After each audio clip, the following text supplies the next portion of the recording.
En raison de l'offensive du groupe armé M23 soutenu par le Rwanda dans l'est de la République démocratique du Congo, le 17 mars 2025, l'Union européenne a imposé des sanctions contre des chefs militaires rwandais.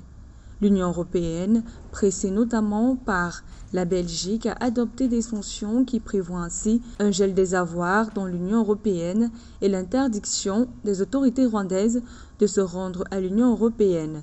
Cette interdiction vise notamment 3 hauts gradés de l'armée rwandaise, Roki Karusisi, ex-commandant des forces d'opération spéciales, Eugène Kubito, général de division et commandant de la 3e division, Pascal Mouizi, général de brigade et commandant de la 2e division, et le directeur général de l'Office rwandaise des mines, du pétrole et du gaz, Francis Kamenzi.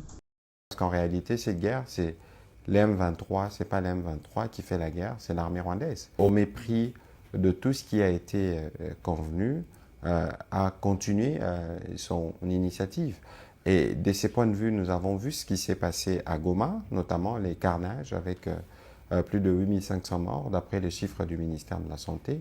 On ne pouvait pas, dans les conditions dans lesquelles ces choses se faisaient, exposer notre population. La Gasabo Gold Raffinery, une entreprise rwandaise spécialisée dans le raffinage d'or, est sanctionnée car soupçonnée de raffiner et d'exporter de l'or extrait des zones contrôlées par les rebelles du M23 dans l'est de la République démocratique du Congo.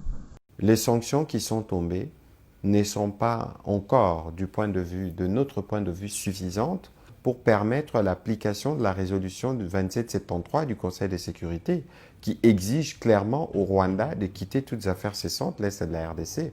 À défaut de la faire, il faut envisager des mesures diplomatiques fortes, parce que le président rwandais avait prévenu qu'il n'aurait pas peur de sanctions. C'était une manière pour lui de défier le monde entier. Rappelons aussi que le Canada et l'Allemagne ont imposé le 3 et 4 mars des sanctions contre le Rwanda pour son implication dans la déstabilisation dans la partie orientale de la RDC. La Grande-Bretagne a pour sa part annoncé le mardi 25 février la suspension de la majorité de ses aides financières au Rwanda. Selon le bilan présenté par la première ministre congolaise en février 2025, le conflit dans l'est de la République démocratique du Congo a coûté la vie à plus de 7000 personnes depuis le début de l'année. Elle a en outre souligné que le seul bilan des victimes à Goma, chef-lieu de la province du Nord Kivu, et sous contrôle du M23, s'élève à plus de 3000 personnes, dont de nombreux civils.